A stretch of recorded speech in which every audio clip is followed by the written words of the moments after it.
Muito bem. Irmãos, quero pregar um tema nessa noite. Você que é uma pessoa informada, você viu que nós tivemos aí nas últimas eleições uma eleição bem movimentada, sim ou não? Pessoas que nem se interessavam por política começaram a se envolver com política, principalmente nas redes sociais, não foi verdade? E quando o nosso presidente Jair Bolsonaro ganhou as eleições, o pessoal da esquerda, o pessoal do PT, do PSOL, eles começaram a fazer umas declarações dizendo que eles seriam o que mesmo, irmãos? Nós seremos repita comigo, resistência. E isso virou meme na internet, né? O pessoal colocava o Jean Willis tomando banho, a resistência do chuveiro queimando. Virou piada na internet. Nós seremos a resistência. E nas últimas semanas você acompanhou, né? E tornou-se, obviamente, o ex-deputado Jean Willis tornou-se motivo de piada novamente na internet, porque ele foi embora do país. Você ficou sabendo disso, né? Você ficou sabendo disso, né? Ele foi embora do país e todo mundo de novo mencionava o Jean Willis, dizendo: olha, a sua resistência foi fraca, você já foi embora, abandonou o país, cadê a resistência e tal? Aquelas brincadeiras na internet. E essa palavra, irmãos, ficou na minha cabeça: resistência. O que é isso? Resistência. Qual a resistência? A quem nós devemos resistir? Ou a quem, ou a que o crente não deveria ou não deve resistir? O tema dessa mensagem é a resistência, amém? Vai ter gente que vai entrar no nosso canal pensando que eu vou estar falando de política, mas eu estou pregando a palavra de Deus. Então quero pontuar algumas coisas. Primeiro ponto: quem você não pode resistir? A quem? Vamos lá para o Evangelho de Mateus? Separei aqui 5 textos para nós meditarmos. Evangelho de Mateus, capítulo 5.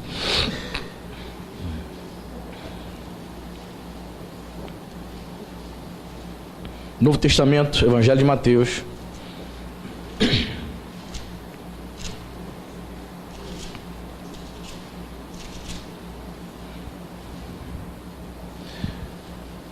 Capítulo 5, verso 39. Primeira pessoa que o crente não pode resistir. Olha que interessante. Mateus 5, 39, você achou? Jesus no Sermão do Monte diz assim: eu, porém, vos digo, não resistais ao perverso, mas a qualquer que te ferir na face direita, volta-lhe também a outra. Muita gente interpreta este texto, né, que é uma metáfora da não retaliação, interpreta esse texto literal. Se alguém te bater, ai, tá doendo, toma outra. É isso? Não. O que Jesus está ensinando aqui? Jesus está ensinando a não sermos o que? Vingativos. A não pagar o mal com o mal. Oferecer a outra face significa lançar fora do seu coração qualquer tipo de vingança. Amém, irmãos? O ser humano é vingativo, né? Fulano vai me pagar. Ainda até arranha os dentes assim, vai me pagar. Olha, o ser humano tem isso. Ela fez isso comigo, ela vai ver. Então o Senhor Jesus nos ensina a não sermos vingativos, a limparmos o nosso coração, a não deixar o nosso coração contaminar com essas coisas, porque certamente a vingança produz o ódio, produz a mágoa, e isso vai prejudicar a sua vida espiritual. Amém? Agora, é importante também lembrar que quando Jesus diz para quem te ferir na face direita virar a outra, não significa que você não deve buscar por justiça. Não significa que você não pode defender a sua família de ataques físicos. Uma pessoa vem agredir a sua família, um ladrão vai entrar dentro da sua casa. Você diz: Senhor, ladrão pode entrar? Eis aqui minha família, pode fazer o que quiser. É isso, irmão? É isso que Jesus está ensinando? Não, mas está escrito. É para virar outra face. É isso? Não é isso. Então coloque na sua mente o seguinte: Jesus está dizendo que nós não devemos resistir ao perverso, ao homem perverso, à mulher perversa, no que diz respeito a pagar o mal com o mal. Mais uma vez aqui trazendo esse ensino para você, de que nós, não significa, esse texto não significa que você não deve buscar a justiça. Por exemplo, vamos supor que você trabalhe numa empresa, você trabalha 5 anos nessa empresa, e essa empresa chega um determinado momento que o patrão diz para você assim: olha, vá buscar os seus direitos na justiça, porque a empresa não vai pagar nada, e ela te manda embora. Você puxa o extrato do seu fundo de garantia e não foi depositado R$1. Você vai para casa e diz: Senhor, muito obrigado por estar tão duro agora, sem ter nenhum dinheiro para sacar do fundo de garantia. Obrigado, Senhor, porque não recebereis quantos meses? 4 meses ou 5 meses de seguro? Decida. 5, né? Senhor, muito obrigado, que eu estou agora, trabalhei. Não é isso não, irmão. O sujeito diz para você: procure os seus direitos. Procure os seus direitos. Vá até a justiça. É o seu direito, é o seu dinheiro. Não, pastor, Jesus disse para nós virarmos a outra face. É isso, irmãos? Não. Muitos textos da palavra de Deus você precisa ter alguns fundamentos para interpretar. Por isso que na teologia existe uma ciência chamada hermenêutica, que é a ciência da interpretação do texto. Se você olhar alguns textos de Jesus e for interpretar de forma literal, Jesus mandou arrancar o olho. Se o teu olho te faz pecar, o que faz com ele? Arranque-o. Jesus estava falando literalmente? Não, é uma metáfora, é uma analogia. Da mesma maneira, aqui neste texto, o que Jesus está ensinando para o crente é que ele não pode ser vingativo. Amém, irmãos? Eu não sei se você já trabalhou ou trabalha com pessoas que são difíceis, né? Eu já trabalhei com um camarada, irmãos, eu trabalhava de vendedor lá no centro do Rio. Ele não era crente, ele me perturbava, irmão. Ele era usado, muito usado. A gente estava lá na venda e aí você atende a pessoa, aí você mostra o equipamento para a pessoa, estou vendo os preços, qualquer coisa eu retorno. Aí que você, como vendedor, o que você faz? Aqui meu cartão, qualquer coisa, estamos, não é isso? Você me procura. Eu ia almoçar, irmãos. Normalmente você está almoçando, a pessoa vende, o que o vendedor faz? Fulano, teu cliente, não é isso? Não é isso normal, irmão? Não é? Teu cliente, aí você deixa a comida lá esfriando, a marmita, e vai lá atender para fechar a venda. Claro, você não fazia isso? Irmãos, o camarada, quando eu voltava do almoço, estava lá o cliente que eu tinha atendido, e ele fechando a venda e botando a comissão para ele. Ele olhava para mim e dizia: tomei o teu cliente, e aí? Foi Jesus. Sabe como eu virava a outra face para ele? Ele me deu um tapa no rosto, irmão. Usando a metáfora de Jesus, ele me deu um tapa. O que ele queria? Qual seria a minha reação? Qual seria a reação que ele estava esperando? Que eu parti para briga, para discussão. Sabe o que eu fazia, irmão? Eu ia lá para trás da loja, no momento do lanche, do almoço, e orava a Deus pela vida dele. Falava: Jesus, tem misericórdia. Não levava para o coração, irmão, porque eu sabia que isso iria me prejudicar espiritualmente. Quando Jesus diz que quando alguém lhe bater na sua face direita, volte a outra, Jesus está dizendo: perdoe, tem misericórdia. Amém, irmãos? Pastor, existem casos muito graves, pastor, que não tem perdão. Talvez você diga: qual caso? Pastor, um estuprador estupra minha filha. Eu ouvi de uma pessoa que vai na igreja o seguinte: se um camarada desse estupra minha filha de 4, 5 anos, eu esquartejo ele. Eu vi isso da boca de uma pessoa que conhece o evangelho. Isso é grave, irmão. Será que... Eu sei que é um crime hediondo. Um louco, endemoniado, perturbado, faz mal ao membro da sua família. A vontade da tua carne é fazer isso mesmo. É pegar ele, estuprar ele, matá-lo, esquartejá-lo, fazer o mal com ele, o ódio no coração. E aí, qual é a reação de um crente, irmão? Jesus está dizendo que nós temos que oferecer a outra face, irmão. Irmão, seguir Jesus não é fácil não, tá? Eu não estou falando para você que seguir Jesus é fácil. Porque o que Jesus ensina não é eu pegar esse camarada que fez o mal ao meu filho, à minha filha, e matá-lo, esquartejá-lo, porque eu estaria pagando mal com... Quando os soldados estavam fazendo mal ao nosso Senhor lá na cruz do Calvário, o que ele disse, irmãos? Pai, perdoa-lhes, porque não sabem o que fazem. A gente dá exemplos aqui tranquilos de uma pessoa que está no trabalho e te ofende, tranquilo. E um caso grave desse? E um caso de uma pessoa que bate no teu carro e diz na tua cara: não vai pagar. Aconteceu isso comigo. Tem dinheiro não vou pagar. Pagou não, irmão. Ele não pagou. Não, minha família está vindo aí, vem de Minas Gerais, está vindo aí meus parentes, final do ano, não vou pagar. Ficou por isso mesmo. Deu vontade de ir lá na loja onde ele trabalha para discutir com ele? Deu, mas eu veria a outra face. Deu vontade de falar poucas e boas no núcleo do Zap, que ele estava falando pelo Zap. Deu vontade de falar poucas e boas? Deu, mas eu veria a outra face. Eu só disse para ele assim: querido, faça o que a sua consciência disser. Faça o que você achar melhor, meu querido. Eu entendo que eu estou falando com um homem, não com criança. Então eu espero que você haja como um homem. Só isso que eu falei. Mas a vontade era falar algumas poucas e boas. Só que aí, irmãos, nós temos que nos lembrar que nós somos servos de Deus. E que nós não podemos resistir ao perverso. Não é isso que está escrito aqui, irmão? Não resista ao perverso. Jesus está nos ensinando a lei da não retaliação. Não seja vingativo. Não guarde mágoa no coração. Resolva. Se alguém fez mal a você, resolva. Se reconcilie. Converse com ela. Porque se você guardar mágoa no coração, o único prejudicado vai ser você, irmão. Quem está entendendo? Então aprendemos aqui: a primeira pessoa que nós não podemos resistir é ao perverso. Segundo texto, abra sua Bíblia em 2 Timóteo.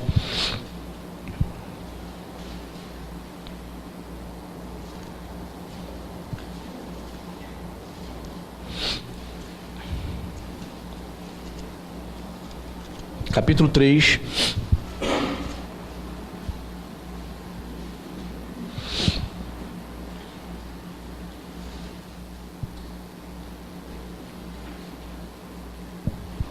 Segunda Timóteo 3, versículo 8.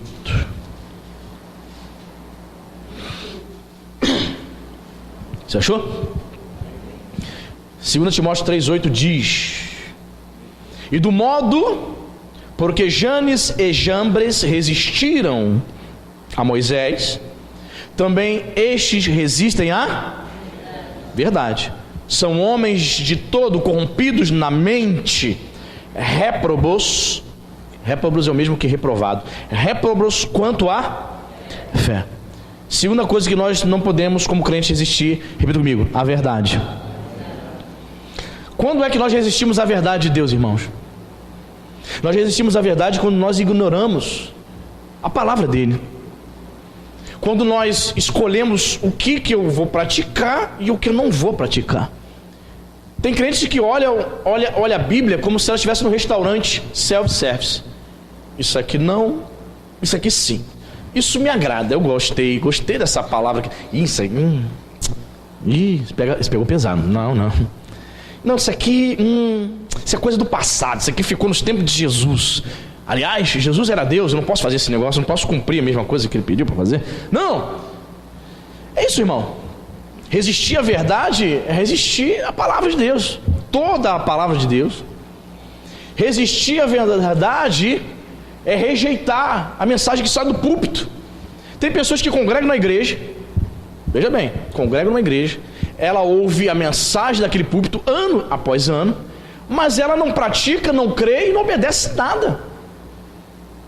Nada do que está sendo dito. Então ela está resistindo à verdade. Ela vai ao culto para passar o tempo dela, como se tivesse ido ao cinema. Ela resiste à verdade, ela não quer praticar a palavra de Deus. Veja a característica de um indivíduo que resiste à verdade. Olha só: do mesmo modo que Janes e Jambres resistiram a Moisés, também estes resistem à verdade. São homens e de todo corrompidos na mente. Olha que interessante. Eles resistem à cruz de Cristo, irmão. A mente está contaminada. Está aqui, ó. O raciocínio dela é diferente. Ela não concorda com nada. Ela resiste à verdade, à palavra de Deus. Percebe? Às vezes até líderes resistem à verdade. Até líderes, pessoas que eram para estar dando um exemplo, resistem à verdade. Cíntia me mostrou agora de tarde no Facebook, colocaram um vídeo, uma igreja, não sei qual é o nome da igreja, irmãos. O pastor, as pessoas à frente, e o pastor com vários baldes, esses baldes de tinta, de galão de tinta, de plástico, as pessoas às vezes fazem usa, né, reaproveita para lavar roupa, né, esses baldes de plástico, de 18, galão de 18, aí vários baldes de água em cima do altar, o povo à frente, o pastor só jogando as pessoas. Começou a se dando banho. Aí as pessoas começavam a se entortar todas, dizendo que está recebendo o Espírito Santo. Começavam a se entortar todas. Eu falei: Cíntia, essa pessoa aqui de mão para trás, aqui, isso é demônio. Está dizendo que é o Espírito Santo. Isso é demônio. Aí o pastor pegava 18 litros d'água, pá, jogava na cabeça da pessoa, a pessoa se entortava todo, ficava de mão para trás, está manifestada. Isso é demônio. Aí jogou vários baldes, tinha algumas pessoas na frente, vários. Aí a pessoa toda cheia d'água. Aí chegou um momento que o pastor pegou outros baldes, foi pro meio do culto e fez assim, ó. Já, e o povo, aleluia, glória a Deus, tudo num olhar ensopado. Foi, irmãos, eu sei que está calor, mas não é para tanto.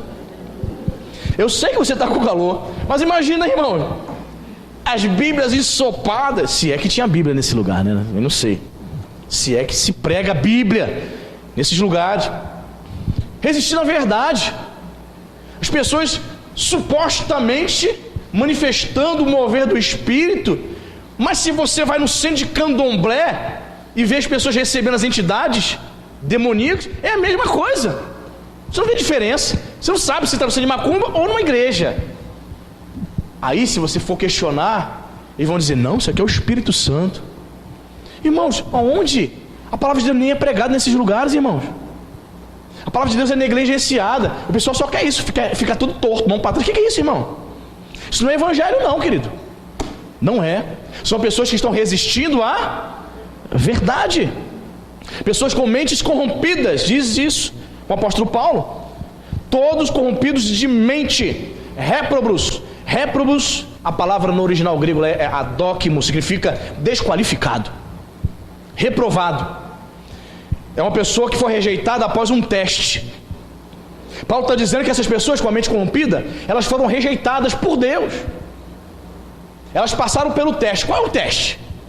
Qual é o teste? É o teste de ouvir a palavra de Deus, aceitar ou rejeitar na sua vida. Esse é o teste. Essas pessoas ouviram a verdade, mas o que elas fizeram?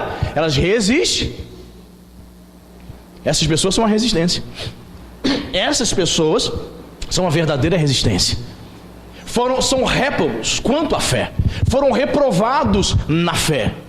Quem é reprovado na fé? É aquele que ouve a palavra, mas não pratica. Quem é reprovado na fé? Quem tem a mente corrompida? É aquele que está ouvindo a verdade, mas ele resiste. Pois é, irmão. É tempo de nós aceitarmos a verdade da palavra de Deus, amém? Jesus é o caminho, a verdade e a vida. As mentes corrompidas resistem à cruz do Calvário. Você já percebeu, se você é uma pessoa que é estudiosa, você vai perceber que a maioria das religiões, elas deslocam, elas colocam a pessoa do Senhor Jesus para escanteio. Só você estudar as grandes religiões. Por exemplo, vai estudar sobre o budismo. O budismo diz que não é religião, é um sistema filosófico. Mas é sim. As pessoas acendem vela para aquela imagem de Buda. O que é isso, irmão? Isso é uma religião, não é só uma filosofia. O islamismo destacam tantos escritos de Maomé. Jesus, nos ensinamentos de Maomé, foi um homem comum. A maioria das religiões vão rejeitar a pessoa de Jesus. Não é do interesse de Satanás que o povo venha a saber e reconhecer que Jesus é Deus, amém, irmão? Portanto, são pessoas com a mente corrompida que resistem à verdade. Quem está entendendo? Essa é a turma da resistência. 3, vamos para Salmo 78. Então já vimos aqui, não resista ao perverso, não resista à verdade. Salmo 78, você vai aprender algo.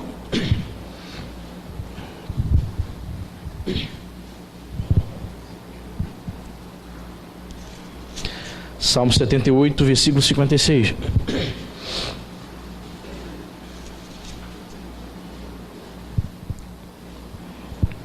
Olha só, irmãos.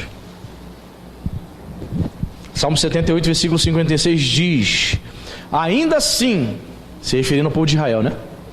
Ainda assim tentaram o Deus Altíssimo e a ele resistiram e não lhe guardaram os testemunhos. Veja o que o salmista está dizendo, que o povo de Israel resistiu a Deus. Olha só.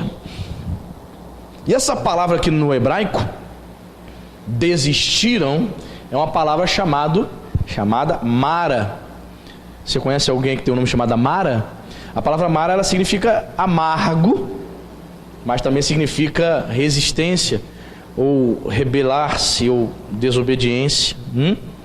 Então, como é que a gente percebe que o indivíduo está resistindo a Deus? O povo de Israel resistiu a Deus. Sabe quando você percebe um sujeito que diz crer em Deus resistindo a Ele? É quando ele defende, por exemplo, ideologias anticristãs.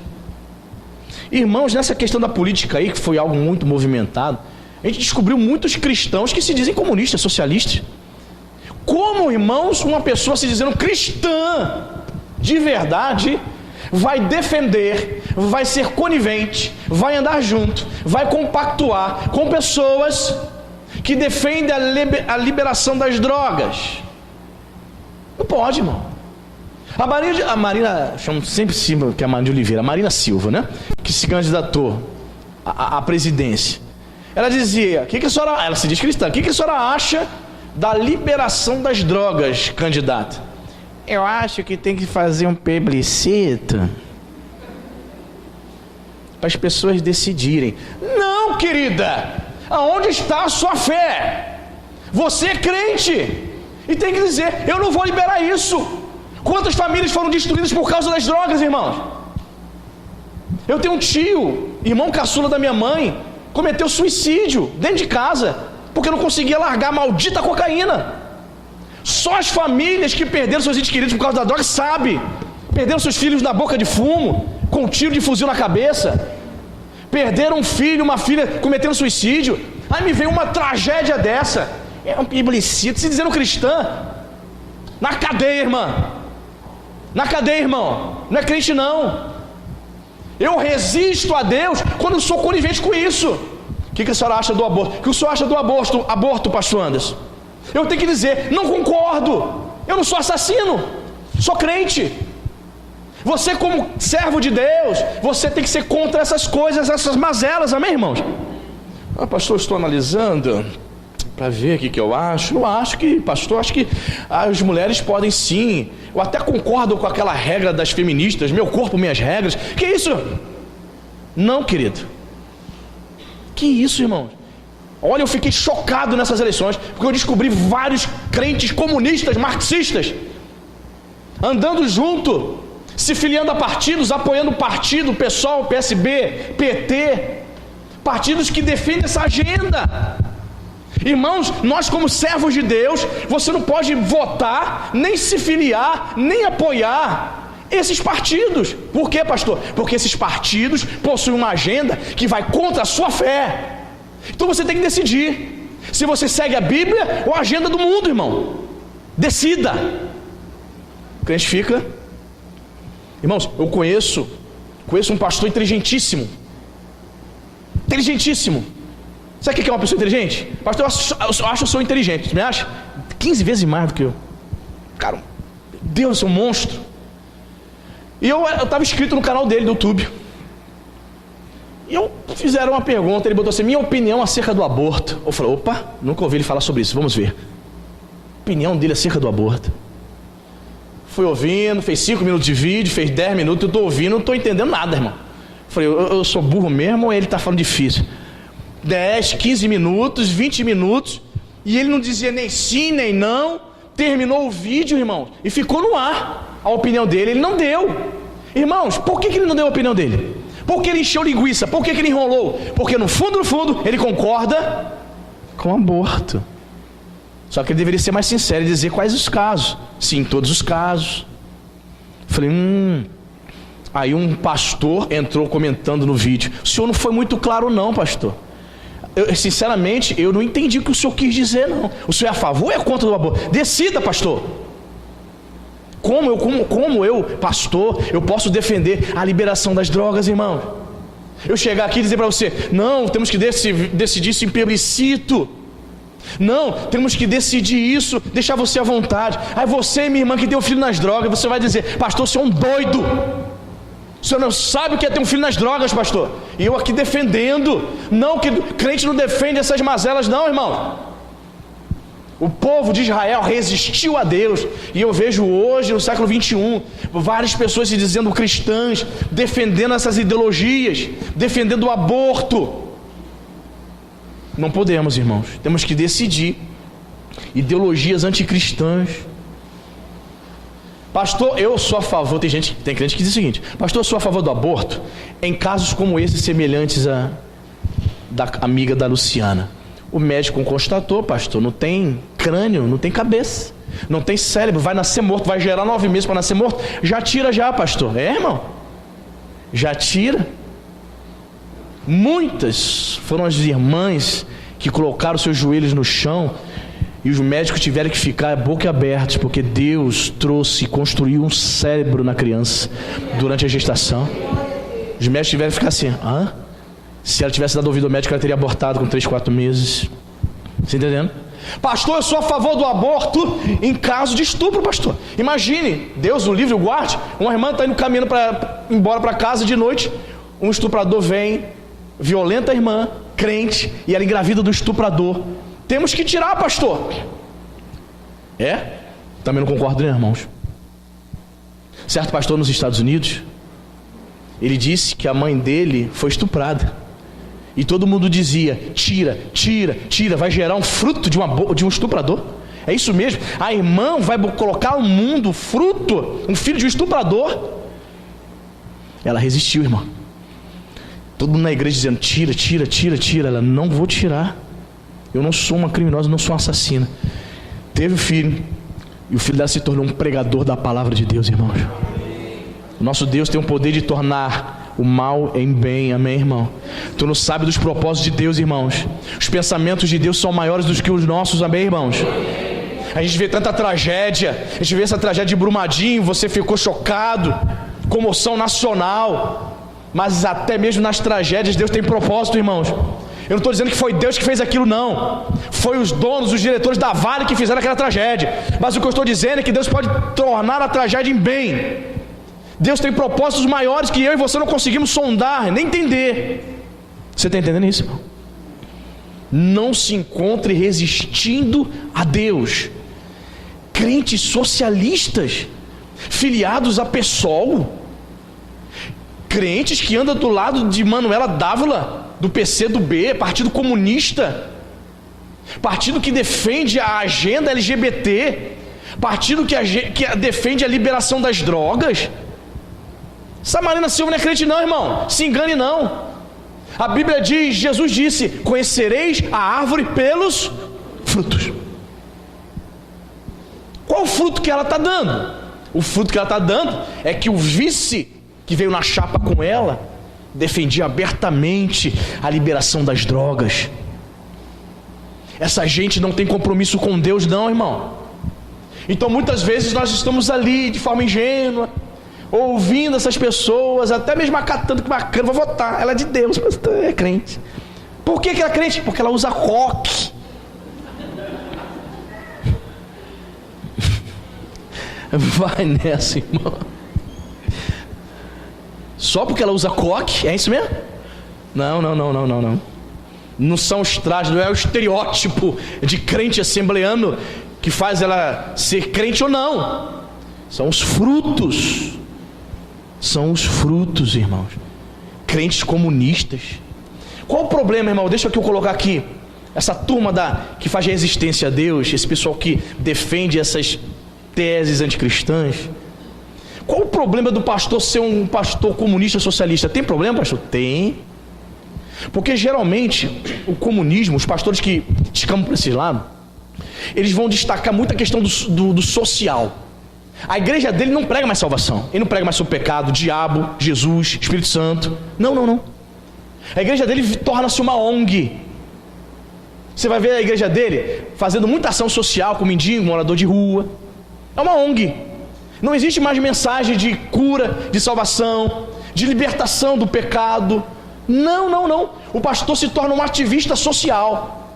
Essa teoria na igreja católica é chamada de teologia da libertação, que foi o grande sistematizador Leonardo Boff. Quantos já ouviram falar desse camarada? Foi um padre da igreja católica Leonardo Boff começou a pregar a teologia da libertação, ele foi expulso. O Vaticano tirou a autoridade dele de ser padre. Mas ele continuou ensinando essa teologia que destaca o social. Eles fazem uma leitura diferente da Bíblia.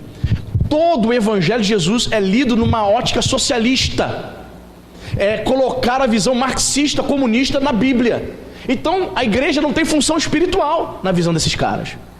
A função é social. Eles cuidam do corpo, esquecem a alma. Querido, não estou dizendo que a igreja não possa fazer ações sociais, amém, irmão? Mas o que eu estou dizendo é que a igreja, em prioridade, em primeiro lugar, ela precisa anunciar o reino de Deus. Qual é a mensagem do reino de Deus? Jesus disse: arrependei-vos e crede no Evangelho. Arrependam-se dos seus pecados para ter a vida eterna. Quem está entendendo? Percebe? São ideologias anticristãs. Essas pessoas se encontram resistindo a Deus. E quero ir para o livro de Atos com os irmãos, Atos dos Apóstolos. Outra pessoa que você não pode resistir, irmãos, problemático, hein? Atos 7, versículo 51.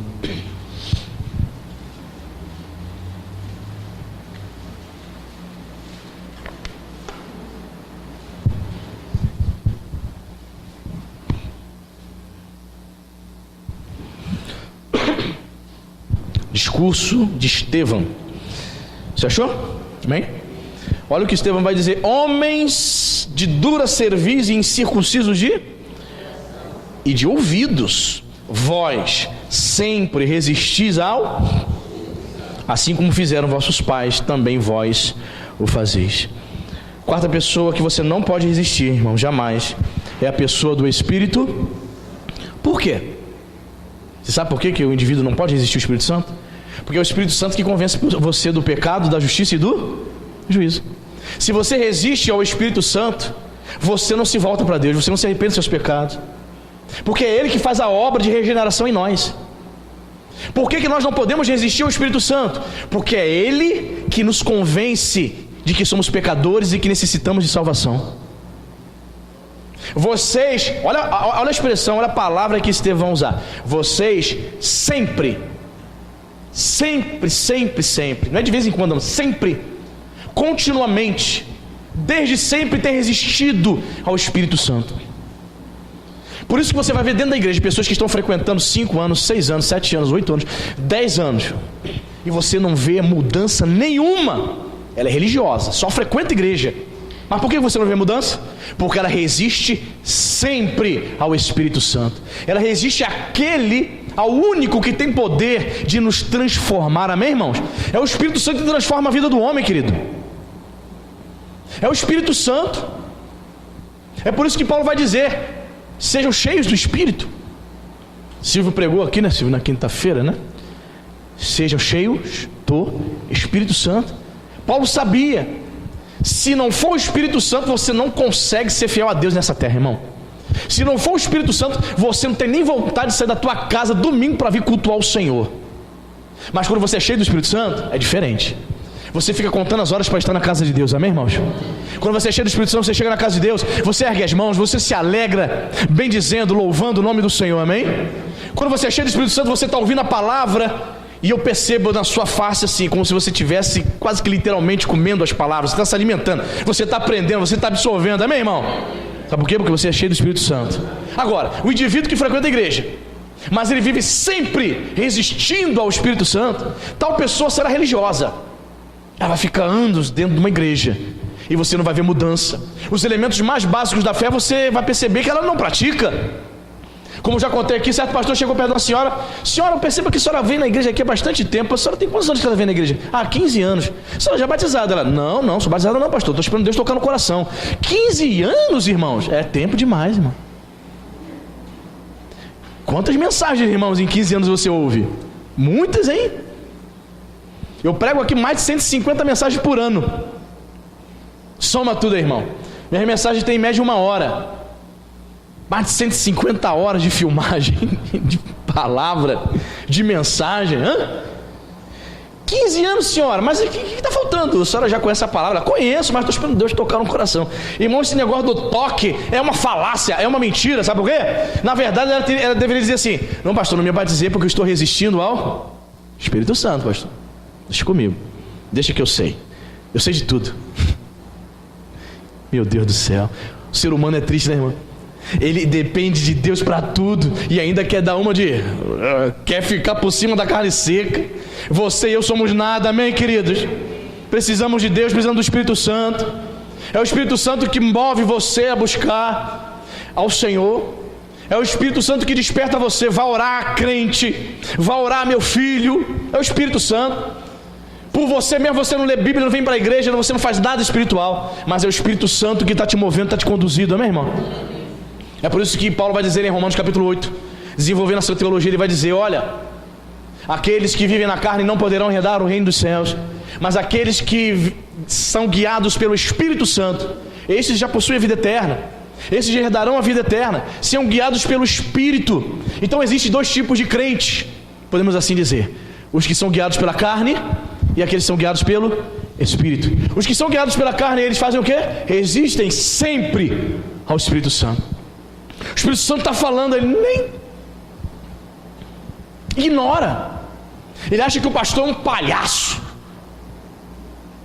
Ele acha que o pastor é um apresentador de TV. Se ele tivesse com controle, não gostei disso não, ele trocava na hora de canal. Sai daí, pastor. Gostei disso não. Não é bem assim não, pastor. E o pastor pregando, mostrando um texto bíblico, pesquisando no hebraico, no grego. Não é bem assim não, pastor. Percebe? Não compreende, ele resiste.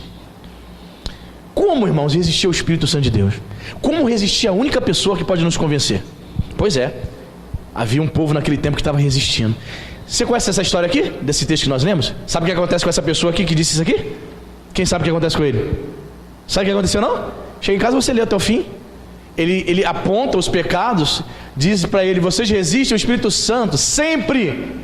Sabe o que aconteceu? Sabe o que essas pessoas fizeram com Estevão? O que fizeram com ele? Mataram ele apedrejado. Veja como eles estavam resistindo tanto ao Espírito Santo, que eles se sentiram numa boa para assassinar uma pessoa. Você entende, irmão? Quem resiste ao Espírito Santo não tem a visão de Deus, não entende as coisas de Deus, não discerne as coisas do Espírito. Então a quarta pessoa que nós não podemos resistir é o Espírito. Então a primeira é: não resista ao perverso. Segundo, não resista à verdade. A terceira, não resista a Deus, Deus Pai. Quarta, não resista ao Espírito Santo. Agora, deixei propositalmente para o final. Existe uma pessoa que você tem que resistir. Aí eu quero ver você ser resistência. Fala para mim também, prego para mim também. Aí eu quero ver, pastor, antes de você ser resistência. Quem é que eu estou falando? Diabo. Tiago 4:7. Vai lá para a gente conferir na Bíblia, amém? Esse aqui tu tem que ser resistência, irmãos. Não é resistir ao Bolsonaro não, irmão. Eu sou resistência, ninguém larga a mão. A pessoa já largou já.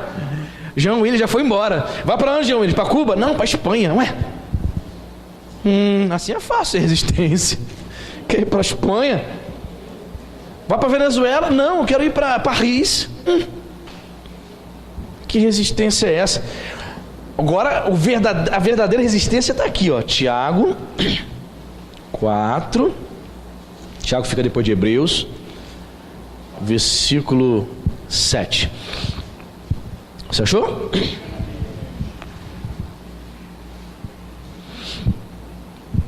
Diz a palavra: sujeitai-vos, portanto, mas resisti ao... O que ele vai fazer? Ele fugirá de vós. Irmãos, o diabo existe. Tem crente que não acredita no diabo, não. Não, mas isso aí não gosto nem de falar, porque isso é coisa do folclore, né? Eu acho que é coisa da cabeça do pessoal do interior, né? Esse folclore, né? Saci pererê, mula sem cabeça, coisa do folclore. O diabo, querido, a Bíblia diz que o diabo é uma pessoa. E ele deve ser resistido pelo crente. Como é que o diabo ataca você e eu?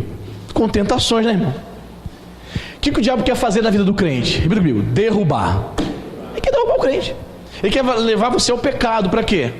Para que você, sentindo-se em pecado, sentindo-se impuro, sujo, não se volte para Deus, não busque o Senhor, sinta-se indigno diante de Deus. É por isso que Tiago vai dizer bem claramente: olha, resista a ele, Você precisa resistir aos ataques dele. Ele vai atacar. Há períodos que parece que dá uma trégua, né? Mas há tempos que ele vem quente. Só que você tem que ir contra ele fervendo, amém, irmão? Ele vem quente. As tentações são mais fortes. As lutas, os problemas parecem que se intensificam. Há dias que parece que tudo está acontecendo contigo. Não tem esses dias, irmãos? Há dias que você fala assim, meu Deus, nada está dando certo hoje, o que está acontecendo? Jesus tem misericórdia. Pois é, ele está vindo forte quando você.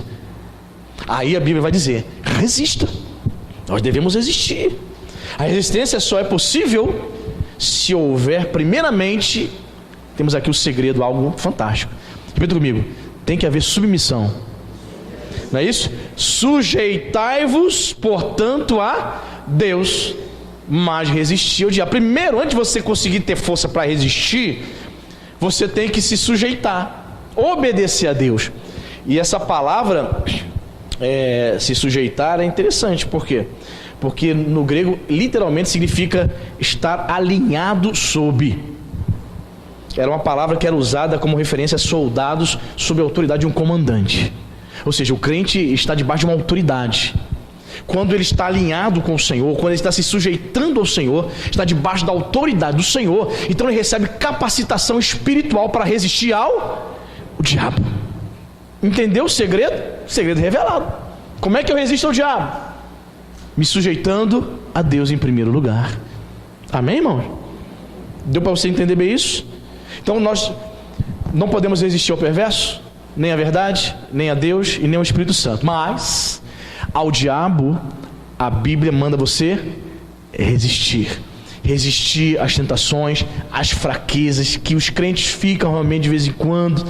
De tempos em tempos você fica desanimado, você não tem vontade de vir para a igreja. Acontece um problema contigo, você não tem vontade de orar, você não tem vontade de ler a Bíblia. Aí você tem que resistir. Você tem que vir para a igreja mesmo quando está com vontade. Você tem que ler a Bíblia, tem que orar mesmo quando você não estiver com vontade. Porque se depender da tua carne, eu vou na igreja quando tiver vontade. E tu não vem não, irmão. Há uma milícia, há uma batalha acontecendo. Há uma batalha espiritual, a batalha da carne com o espírito. A carne não quer Deus, irmão, presta atenção nisso. A tua carne, a minha carne, não quer fazer a vontade de Deus. Quer fazer a vontade dela. Mas o Espírito que foi vivificado pelo Espírito Santo de Deus, ele sim deseja fazer a vontade do Senhor. Aí começa a batalha. Aí começa a ser travada uma batalha. Batalha na mente. O diabo tem atacado muitos crentes, colocando um desânimo, uma tristeza aguda, que a pessoa não quer mais levantar da cama. Aí já começa a sugestionar, você está depressiva. E a pessoa vai se entregando, irmão, vai se entregando. A pessoa não quer comer, a pessoa não quer tomar banho. Sério isso, irmão, gravíssimo. Isso é um ataque do diabo. Isso é um ataque. Setas. Paulo em outro texto vai dizer que nós devemos rejeitar as setas, resistir às setas do maligno, aos dardos inflamados. Ele usa a analogia das guerras, que os soldados jogavam lanças inflamadas com fogo. Você já viu em filme, né? As lanças iam e caíam em determinadas regiões e começava a pegar fogo. Ele usa essa analogia. Ele está dizendo que o diabo joga setas na mente do crente inflamadas para nos destruir, para nos derrubar. Mas nós podemos em Deus, irmãos, eu quero dizer para você nessa noite, em Cristo Jesus, eu e você podemos receber capacitação do céu em nome de Jesus para resistir ao diabo. Sujeitai-vos, portanto, a Deus, mas resistir ao diabo. Quer ser resistência? Quer ser verdadeira resistência? Resista ao diabo. Amém, irmão? Bendito seja o nome do Senhor.